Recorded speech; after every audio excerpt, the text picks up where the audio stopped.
Good evening, my fellow Americans. Good evening, good evening. It is, of course, this is the Robert DuVernay Show, live, coming at you from the great state of Florida. It is Monday. It is July 19th, 2021.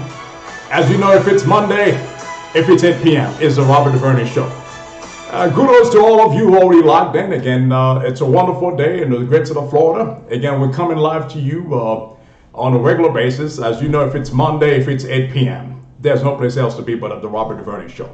Well, my fellow Americans, tonight I come to you humble for the very fact that we had a horrible week last week. We are thankful the fact that we still have air in our lungs and we're still breathing. We are fortunate for all those of you who already logged in. We'd like to take this moment to reflect on a lot of things, but tonight I've dedicated this panel to Supreme Court Justice Roberts. This is what we're going to be delving into. Just before we get into it, I'd like to touch base on what happened with Haiti, of course, and where we are in the U.S. And then, as you know, the Haitian politics, I don't want to delve into it too much, but since I have an audience which majority of them are Haitians, I figured it's important that I share some of the news and which affect all of us, not just here in America, but throughout the nations and also around the world. Haitians all over the place are affected. Human beings particularly are affected by this whole great thing. Well, the reason why I'm going with this one is the fact that First Lady Martine Moïse has returned back to her native land of Haiti last Saturday with the help of the U.S. In a private jet. She had her bulletproof on, and Haiti is still somewhat chaotic. But there's hope. There's hope. This is what we hope out of this brutal murder, which has make no sense. I pray that these criminals are brought to justice in the most heinous way, the same way they affected the president, that this can come to a closure. Again, the latest news we've received here at the Robert DuVernay Show is that the funeral is scheduled to be held this Friday, July 23rd. The President Jovenel Moïse will be laid to rest in his native land of Haiti, of course, particularly in somewhere in Cap Haitian. So this is where everything will be held.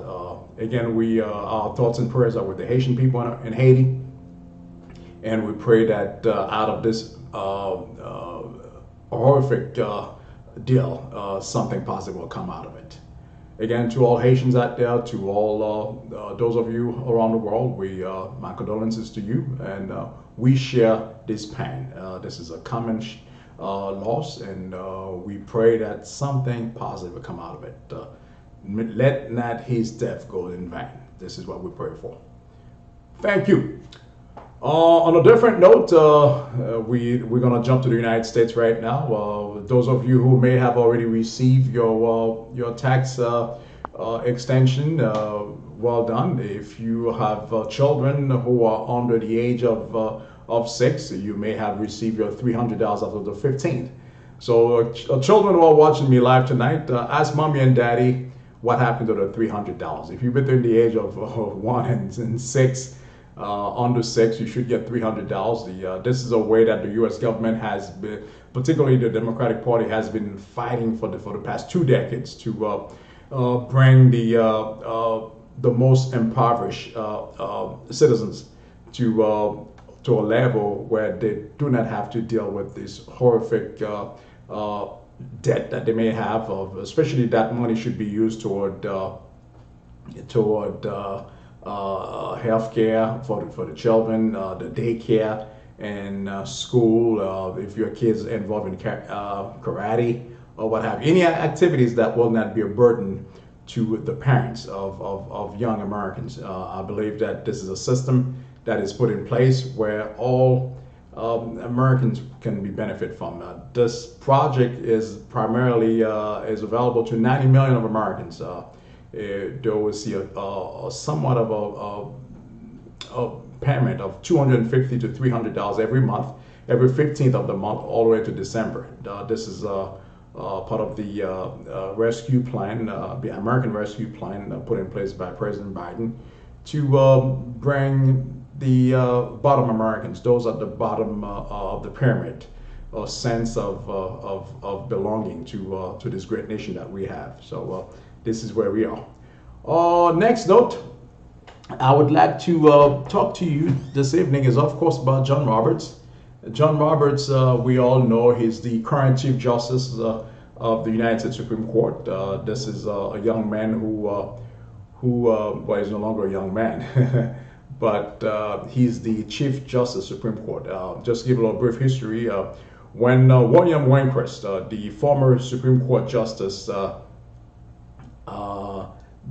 died abruptly, Mr. Bush, President Bush at the time, Bush Jr., you call W. Bush, he appointed John Roberts to serve as the Chief Justice. Now, one would wonder, why would a freshman justice will come in as automatically as the Chief Justice? Well, the way the Supreme Court worked, I mean, just give you a little, I think I'm going over ahead of myself here. I think I should give you that we have 9 members in the Supreme Court Justice. Now, if you, let's say one of the justices decided to retire, because remember the justices are appointed for life. So in other words, but then again, they can be voted out if for misconduct that are detrimental to the Justice Department, and they can be censored and then also eventually voted out. But again, that rarely happens. But you're not going to find a justice who will be expelled from the bench. But again, in the case of John Roberts, who immediately replaced William Rehnquist, it was for the simple fact that Mr. William Rehnquist passed away, and then that seat needed to be filled. And President Bush at the time appointed John Roberts. John Roberts has been around the court for quite some time. He clerked back in 1981 as a young clerk for Justice Department and during the Reagan administration. He clerked for quite a number of justices, and so he had a pedigree of a savvy justice and as a savvy attorney. So so he was ready from day one to lead the Justice Department. But then again, John Roberts, I should always point out, he's always been a conservative in terms of his thinking, in terms of his philosophy. This is something that we lack of today in our justices.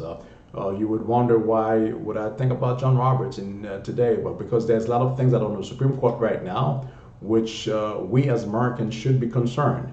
And then we need justices with backbones who would actually back up these plans and at the same time make a sound decision. So I think it's important that we keep that in mind.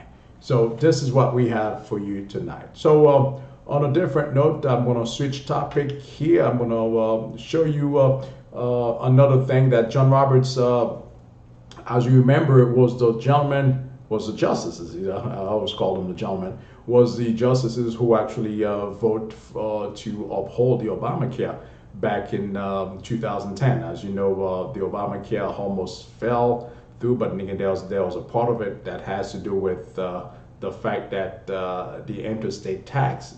So he argued that case so vividly, and then he was the one holding up the Affordable Care Act, which we know as the ACA. So John Roberts has always been a great justice, whom I admire a great deal. I'm not going to delve into some other justices. Some of them are there. You wonder what is their position, what they do, because I know you probably know where I'm going with this now. So I'm referring to Clarence Thomas. Clarence Thomas. Clarence Thomas, the gentleman, was also appointed by Bush Sr. at that time. Well, see, those two are the two extremes. They're both conservative, but again, there's one who's making his mark on the Supreme Court. When there's one actually, you wonder he's just a rubber stamp. You know? So he's the only African American on the bench. Yet he never. I'm not saying for him to side with blacks, but again, you would wonder what history would have to say about Clarence Thomas when he's no longer with us. You will probably take a trip, go somewhere else. We would never say anything. But then again, what would future generation have to say about someone just booed Clarence Thomas? CT. Don't boo Clarence Thomas, man. He's just doing his job, okay? But again, the beauty about justice, ladies and gentlemen, is the fact that it's quite vivid when someone is serving at the highest court in the United States and knowing that what you do has impact for generations. I mean, I'm not talking about a president can come in and then pass a legislation at the strike of his pen, just like we have right now with DACA, with immigration, I mean, these are temporary things. But then again, or someone at the highest court, that would affect generations. Generations, okay? So now, for you to stand by and not making your impact, come on, imagine Robert at the Supreme Court, ladies and gentlemen, what would I be doing? Just think about it for a second. I think history would have to really dissect my thinking, and they would have to dig a lot because they would have so much to write about me, and then it would be embarrassing to the justices because I would be an agent of justice. This is me, and this is what we pray for. Now, to go back to John Roberts, John Roberts has always been someone who advocates for voting rights. You may want to believe it or not. So voting rights right now, the reason why I'm bringing this to the fold is I was trying to give you a chance to delve into where I was going. I've always that professorial in me. Well, I'm going somewhere with you. You're on the train, and then we're traveling. We're traveling, okay? Now, John Roberts, just to link this with civil rights and also Voting Rights Act, I'd like to, just before I delve into it a little bit further, person who comes to mind when I think of another John again, John Lewis. John Lewis, Representative John Lewis from the great state of Georgia. Well, John Lewis, Representative John Lewis was a statesman. His death anniversary was yesterday. It turned a year old since he passed. It's been a year since Mr. John Lewis passed away. He was a champion for voting rights. This is a young man who walked with Dr. King during the Civil Rights Act movement. This is someone who've gone to jail. He's always talking about good trouble. Sometimes when you get yourself in good trouble, it's for a good cause because future generation will benefit from. I mean, I'm not talking about things that are meaningless, but this is a man who had in him a passion. He was a humanist. Everything that he did was altruistic motive. And this is what we lack of today in our political arena. This is what we lack in our justices, in our clerk, not just the justice, but then again in our lower courts as well. Because those decisions that take place in the lower courts eventually sip through the Supreme Court because there's appeal, there's motions that require a new trial. So these things do make themselves to the Supreme Court and then eventually either become the law of the land or struck down. So it is important how we vote, how we do all these things because we have folks who actually have been an agent of justice. And then the beauty about being an agent of justice is that the thing about the law, which I love the law, is that you get to be a part of justices. You get to be a part of history. Let future generations judge you on your accomplishment. To me, this is what makes us America. We can stand against adversity. We will fight for what's right. And at the end of the day, that's what matters. See, the good thing about the law, it's you trying to excel at practicing. And this is what I think all the justices aspire to. They excel at practicing. Every now and then they get to be part of justice. That's awesome. John Roberts has always been this one, and this is a man. I'm not just covering him tonight, just giving him any prep. But then again, this is a man with character. He's a man who, although we We lost the sense of what conservative is these days. Conservatism is no longer. When I think of others who paved the way to where we are today, we could say that that is no longer the case. So we as Americans, we need to call our public officials to come back to their senses, and then we also have to teach values to our children, because they will be the one tomorrow taking the helm. So what we instill in them, this is what they will carry on. I mean, there's always that little voice that they'll hear. My father, my mother, my older sister, my high school teacher, my kindergarten teacher had once said this, and it always stuck with me. So it's important what we tell our children, because they are the future of tomorrow. I'm on my way out. But then again, what I do with my life, what I do for others, that's what matters at the end of the day. Yes, I'll just have one audience here. There's Trumpism here. Yeah, that's a whole different philosophy. So that tells you that it's easy that we can fall into the trap. It means traps are set along the way, and then if we're not too careful, if we're not aware of what matters, what matters to us the most, we tend to lose sight of important things. So tonight, I want my fellow Americans to look at our justices, and then to delve into some others, that those who may somewhat you have some affinity to. Okay, again, these are Supreme Court justices that are appointed for a lifetime, so you need to keep that in mind. So it's not something that we put these people in office for 4 terms. I mean, for 4 terms will be 16 years. No, there's no such thing. A lifetime. So in other words, they can die in office. So most of them die in office. We just have RGB, who recently passed away last year, and President Trump appointed another justices, female justices, to fill that seat.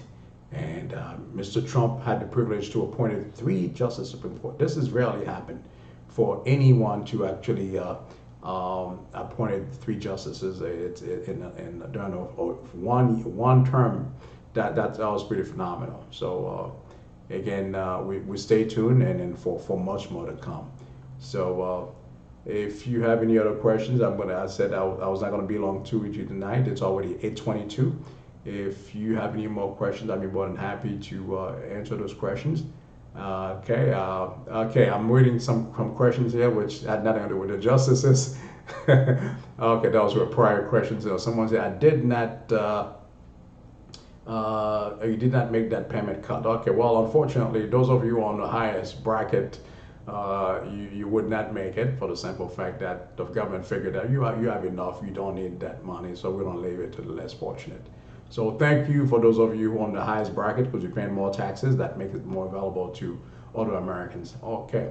Dr. Izzo says, je serai en deuil pour 3 semaines. Well, Dr. Izzo, condolences to you regarding your president who just lost. We pray that we come around it as a people, and then we move forward. Okay. So this is all. Again, on the somber notes, please stay tuned for more. There's more to come, and the Robert DuVernay Show comes on every Monday at 8 p.m. You know, if it's 8 p.m., if it's Monday, it's the Robert DuVernay Show. We look forward to seeing you next week for Show Alike. Again, very best to you. She's gonna leave me with a smile. It said, I wish that liberal justice would retire, because we may have another conservative justice. That's indeed, that's possible. Until next time, my fellow Americans, enjoy the rest of the evening. I shall see you next Monday, which will be the last Monday of the month of July.